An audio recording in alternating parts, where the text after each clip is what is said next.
The topic is the significance of African American history, and of course we have with us the person from Vanderbilt University, Dr. LBaldwin. Of course, Dr. Baldwin, let me welcome you back to the final segment of the show for today. Yeah. But Dr. Baldwin, as we indicated earlier, what we'd like for you to do is to sort of give us some statements in reference to what young people can do in order and how that fits into African American history today. Yes, I'd like to preface my remarks by saying that part of the problem we're facing today is that we have not done a great job of passing our history on to our young people. Vincent Hardin has written a book called Hope and History, and in that book he talks about a kind of amnesia that has engulfed Black America. The fact that we've forgotten in many cases much of our history, and of course we failed in our institutions to pass that history on. Our churches, our families, the extended family, as you well know, is very important in our history and has been a force in passing that history from one generation to another via folk tales, music, etc., other art forms.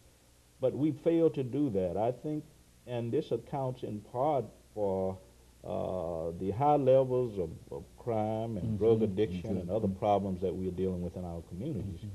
Because if people don't know their history, if they don't study their history, they actually have no basis for self-esteem and self-growth and advancement and empowerment.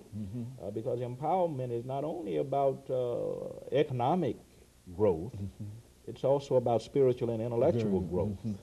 And I think that makes it clear to me that we need to become more serious about how we pass this history on from generation to generation. Now, what can we do as a community to perhaps encourage more young people to become involved in this history, to know more about themselves? Well, I think we have to work through our institutions, and I think the church is still very, very important.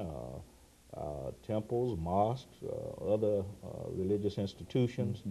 I think the family, once again, has to become an educational tool as far as passing on the values and traditions of the Black community. So I think we have to work through our institutions. The schools are very, very important as well, because we can't depend on outsiders to teach us that history, to keep us informed about what's going on in the Black community. So I think we have to work through our institutions. You know, quite recently, people talked about the Brown versus the Board of Education decision. And of course, we will soon celebrate the 50th anniversary of that decision. Well, what do you think about that as a motivating factor in terms of perhaps encouraging more young people to become involved, to understand what it was like before perhaps Brown and after Brown? Yes, I think that's very, very important for young people to know that history, because we're beginning to face some of the same problems we faced prior to 1954. Some scholars are writing about the resegregation of America. Being from Alabama, I've seen over the last few years schools that are still largely Black and largely white in Alabama, some exclusively Black and exclusively white. So scholars are writing about the resegregation of America, and if we don't know that history and study that history, Brown v. Board of Education, 1954, and other events that occurred in the 50s and 60s, then we're prone to have to relive some of that history, the unfortunate part of that history. So I think it's very, very important for students to understand that they have the type of education they have today because of people who stood up in the Brown v. Board of Education case and other events in that period. You know, a lot of this has to do with what we might call Jim Crow and segregation and et cetera. How have we reacted in a real sense to this whole thing as a community to the separation of the races? I mean, what impact has that had upon us? I think, unfortunately, it has had both a negative impact and a positive impact. I like to look at it in terms of the ambivalence of it, because in terms of the negative side, I would say that we've had to deal with the feelings of low self-esteem and because the system has told us in one way or another that we are less than and not equal to. And I think we've had to deal with problems of low self-esteem because being in a segregated system did not really heighten self-esteem in the black community. On the positive side, I think we were able to preserve certain cultural traditions and to preserve strong extended family networks. We were able to preserve our institutions, the church, for an example. And so I would think that you have to think in terms of the ambivalent side of that. The negative impact as well as the positive impact.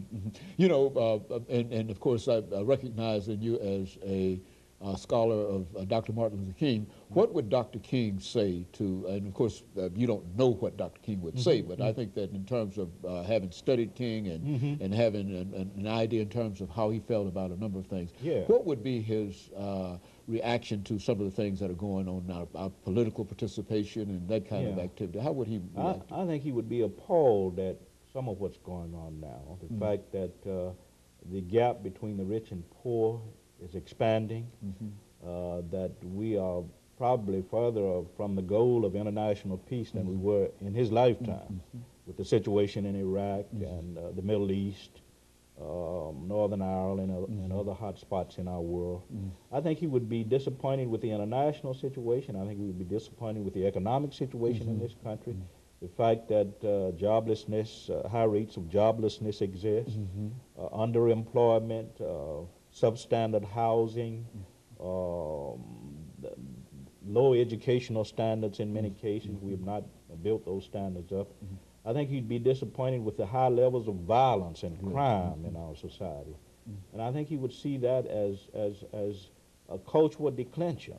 That somehow or another we are moving away from the values that we should be embracing, the values of community and family and interpersonal, intergroup living, mutual acceptance, shared power. I think he would feel that all of this is missing. Well, now, those individuals that you might describe as disciples of Dr. Martin Luther King, of course, you would include yourself as one of those disciples. Yes, what are their reactions to what's going on now? The disciples of Dr. King? I think many of those, and as you well know, many of his associates and aides are still alive, and many people who marched with him are still alive. And I think these people have pretty much the same view of society that he would have if he was here. And that is that we've sort of turned back the clock in so many ways. The violence and the crime and the drug addiction and the breakdown of the family and domestic violence and violence abroad, war. And these problems are still with us. As you well know, before he died, Dr. King saw three evils in America and a world that he felt, had to be eliminated if civilization was to survive. And of course, they were racism, poverty and economic injustice, violence and human destruction. And unfortunately, we are still dealing with all of those problems. Those are three areas of violence? Yes, Dr. King called them the evil triplets, or the evil triumvirate. Violence and human destruction, racism, economic injustice and poverty.